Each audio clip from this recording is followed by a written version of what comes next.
Hi, my name is Justin Malloy, and this is my presentation for Essay 2. I'm sorry about the backlighting. This is the best spot I have to record this, and I will upload a file of the slides alongside this presentation because I know the slides are pretty hard to read. So yeah, this is my research presentation. I'm researching Mary Beard's The Fires of Vesuvius. So all about Pompeii, all about Herculaneum and Vesuvius. This presentation is mostly over information I found in a YouTube documentary while I was researching, and I thought it was really interesting, and I would just like to share that with you.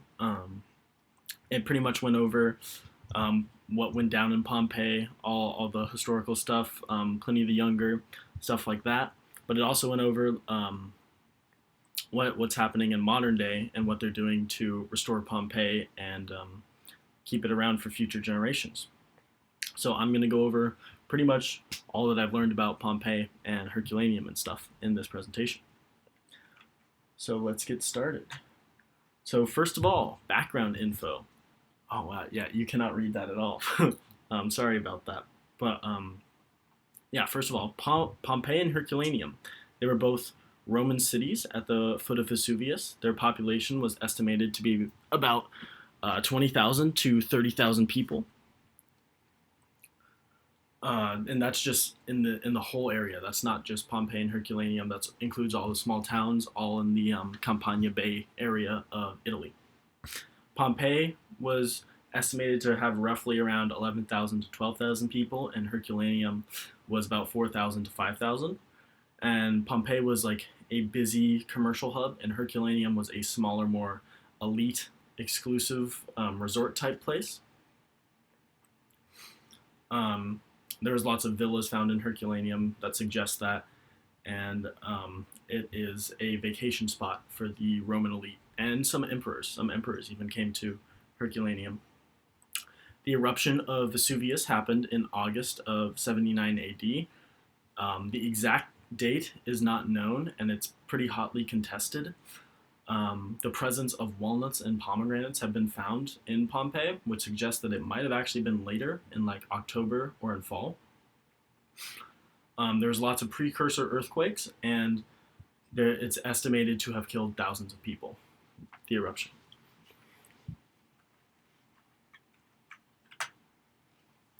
So, the destruction of Pompeii.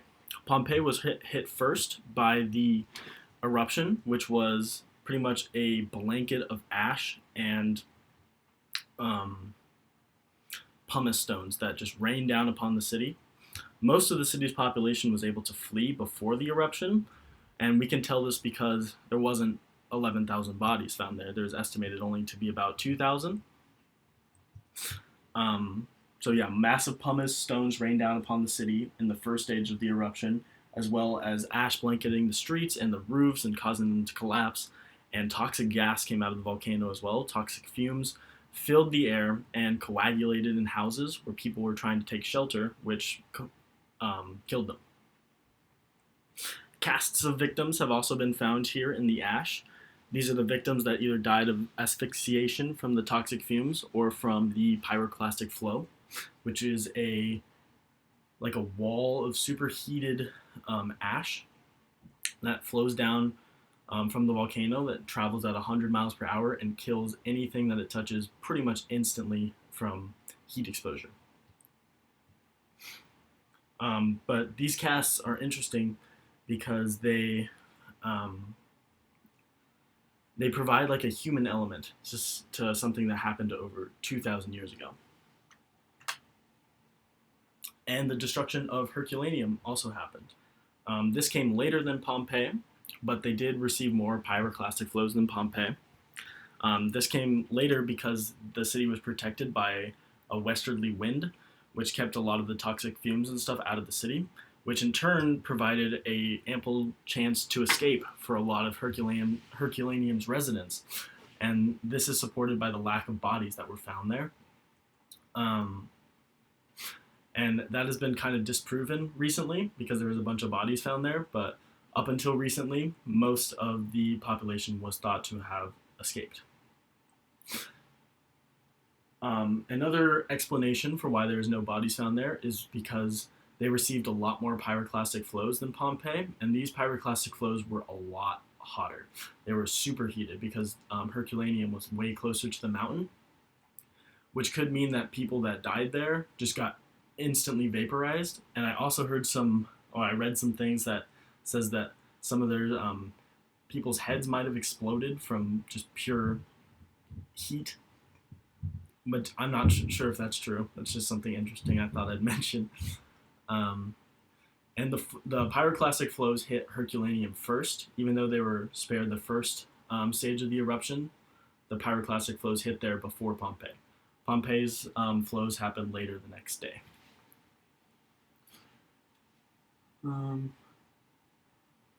Yeah. Rediscovery of Pompeii. So early archaeology started there in the beginning of the 18th century, and it was the first lost city that archaeologists really delved into. They were the ones that discovered the casts of people.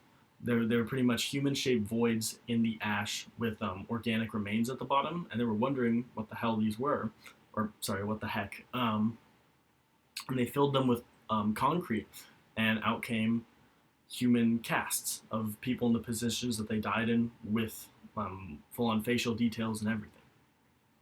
And this was crazy. There's also evidence of thieves and looters. Tunnels have been discovered there and leading into buildings and stuff. And this is either evidence of thieves coming in and taking precious items. And the homeowners of Pompeii certainly made it easy for them because they collected all their valuable materials and valuable stuff when they were trying to escape. So all their stuff was pretty much in piles.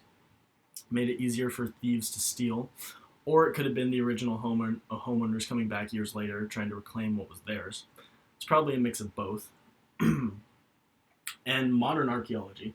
The documentary actually went in a lot of detail about modern archaeology, what they're doing to the site. Roughly about 1,150 bodies have been discovered in Pompeii so far. And there's estimated, like I said earlier, to be about 2,000 there. And Pompeii was actually put in a state of emergency in 2008 because the site was deteriorating so fast. Because so many people were just, like the park and everything, were just not taking care of the old buildings. There's too many tourists coming in, and it was just degrading really fast. You can see it on the walls and stuff. So it was put in a state of emergency. And recently they've been trying to clean it up and stuff like that. Modern day archaeologists are also realizing that even with all the conservation efforts and everything they're putting into it, this isn't really a long-term solution. Pompeii's eventually going to deteriorate fully, whether that be in the next Vesuvius eruption or just from people constantly being there. So they've started scanning all of the buildings and ruins and making digital backups of it, so people can actually explore Pompeii in a 3D virtual environment. I thought that was super interesting.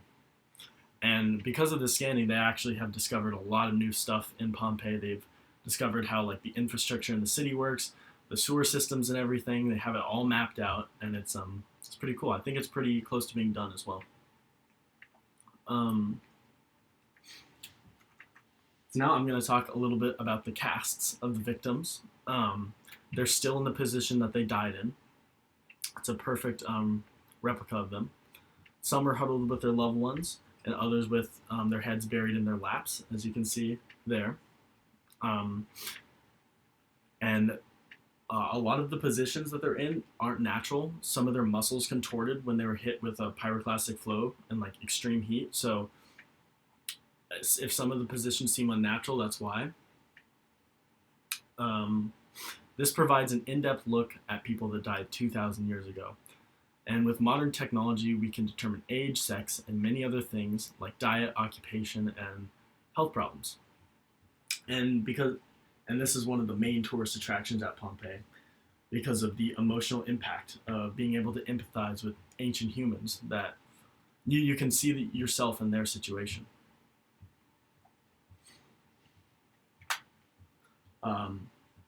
The victims themselves. They were found in a variety of locations.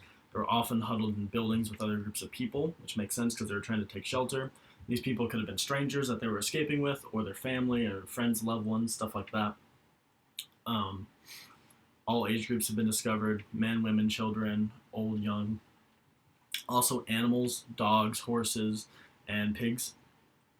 A specific example of some newer bodies that have been discovered were the ones that I was talking about at Herculaneum. And I know you can't really see it on the recording, but there's a picture of them right there. They were discovered in a big warehouse at the back of Herculaneum, and they're all skeletal remains, and there was about 300 bodies there. So that obviously suggests or proves that not everybody got out. Yeah.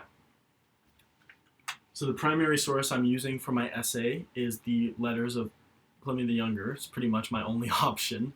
And he was the only eyewitness account of the event that's survived to modern day. And he describes in detail what he saw as he escaped. I have a quote from him that I'd like to read. I'll go ahead and do that. "You could hear the shrieks of women, the wailing of infants, and the shoutings of men. Some were calling their parents, others their children or their wives, trying to recognize them by their voices. People bewailed their own fate or that of their relatives, and there were some who prayed for death in terror of dying. Many besought the aid of the gods, but still more imagined that there were no gods left, and that the universe was plunged into eternal darkness evermore." Pliny the Elder was Pliny the Younger's father, and he was the father or the former commander of a Roman fleet. And when the eruption happened, Pliny and his father didn't live in Pompeii or Herculaneum or something. They lived across the bay, so they saw the massive plume of smoke coming out of the volcano. Pliny's father rallied up a fleet of ships to go and rescue survivors from the cities. And they went across the bay, and it's most likely that they weren't able to save anybody, because right when they got ashore, they most likely died from toxic gases pretty much immediately. And in Pliny's honor, the first stage of the eruption at Pompeii is called a Plinian eruption, because he was the first one ever to describe that certain type of eruption. Oh wait, I also have a picture up here of a beer brand called Pliny the Elder, which I thought was kind of funny that people are making beers, and they named it after him. So modern day, Mount Vesuvius is still one of the world's most deadly volcanoes, and more than 3 million people live in the Naples area, and all of their lives would be at risk at the event of a future eruption. And it's not a matter of if it's going to happen, it's a matter of when. The volcano is closely monitored 24/7. Evacuation plans have been mapped out. But when it happens, it's pretty inevitable that a lot of people will most likely die, thousands, or if not more. And to make things worse, the eruptions at Mount Vesuvius are pretty sudden. There's been multiple over the years. I'm pretty sure there was one in 1944. There was also one in the 1600s. And they all happen pretty suddenly with not a lot of warning. But with modern stuff, we could detect it, but it all happens all at once. There's no pre-eruptions or anything like that. And yeah, that's my presentation. I'm gonna put my I'm gonna put my works cited in my essay too, if that's okay. If that's not okay, I can upload that as well. And yeah, thanks for listening.